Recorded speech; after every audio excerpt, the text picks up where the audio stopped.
You know that feeling, right? That little knot in your stomach just before a grade gets handed back? We all kind of trust that number to be a fair reflection of what we've learned. But what if it's not? What if there's this hidden variable, something we don't even see, that's quietly skewing the results in classrooms everywhere?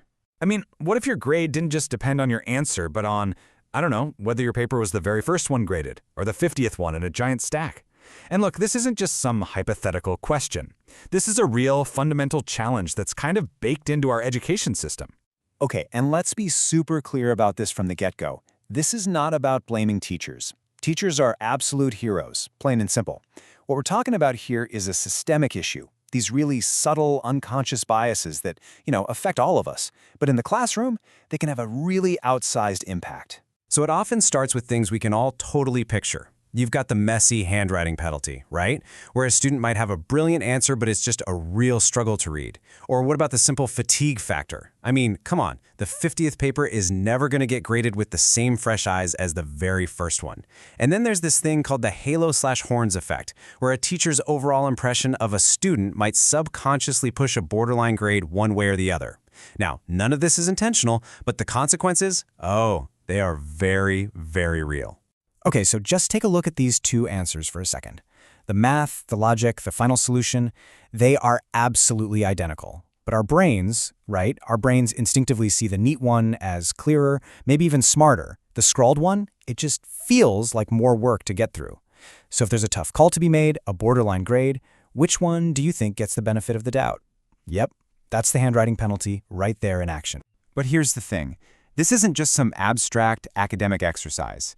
These little inconsistencies, they really start to add up.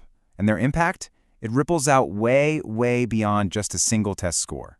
Think about it from the student's perspective. If you feel like your grade is unfair, it can absolutely crush your motivation.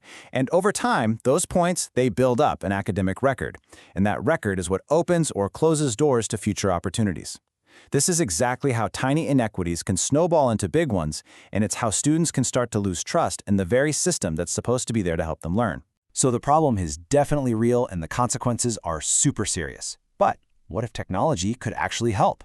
And I'm not talking about replacing teachers, not at all. I'm talking about supporting them, giving them a tool to tackle those specific, repetitive parts of grading where unconscious bias really loves to hide.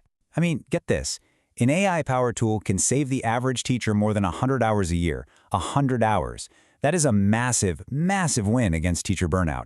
But, what's even more important? That time they get back translates directly into more energy for a more objective, more consistent grading process for every single student. But okay, here's the reality check. Any solution, no matter how cool, has to meet schools where they are right now. And the reality is, a staggering 80% of school systems around the world are still primarily paper-based. So what does that mean? It means any technology that's actually going to work has to be able to handle real, physical, handwritten work. All right, so how does this actually work? I mean, how do you take a physical stack of handwritten papers and magically turn it into an objective analysis? Let's break down the tech that makes all this possible. So at its core, the AI is trained to read and understand all sorts of handwriting. We're talking everything from perfect, neat script to the messiest scrawl you can imagine, and even diagrams and equations. But here's the key. It's completely 100% uninfluenced by how neat it is. It only looks at the academic content, the merit of the work itself, which means it directly neutralizes that messy handwriting penalty we talked about.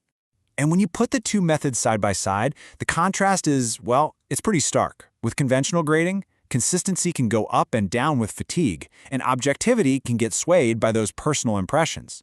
But with AI assistance, a rubric gets applied the exact same way, every single time, totally free from any preconceptions about the student. And what that does is shift the teacher's focus away from the grunt work of just decoding handwriting and onto what really truly matters, evaluating the nuance and the critical thinking in a student's answer. And I really want to hammer this point home. The goal here isn't just automation for the sake of automation. It's about creating a partnership. The idea is let the AI handle the repetitive, mechanical tasks, the places where bias can creep in. That frees up our amazing educators to dedicate their time and energy to what they do best, actually teaching, mentoring, and inspiring their students. So when you kind of zoom out and put all of this together, What does it really mean for the future? Well, it points toward a pretty fundamental shift in how we think about assessment itself. We're talking about building a new foundation, one based on greater fairness and trust for literally everyone involved. Just think about the psychological impact of that for a second. Imagine the confidence a student would feel, knowing that their work is being judged purely on its academic merit, that their grade is a true reflection of their effort and understanding, completely free from any of those other outside factors. I mean, wow, that's a really powerful goal to be striving for. So suddenly, the path forward becomes really clear, doesn't it? It's like a chain reaction. You reduce the unconscious bias and fatigue, which leads to consistent, objective grading for everybody. That, in turn, frees up teacher time for more personalized, meaningful support. And when students see and feel that fairness and support, they build confidence and trust in the whole system. See, each step just logically follows the one before it. So, at the end of the day, we're left with this. We've seen the problem, and we've seen a potential path toward a solution. The bigger question now is for all of us. How can we, as educators, parents, students, innovators, collectively build a fair assessment future?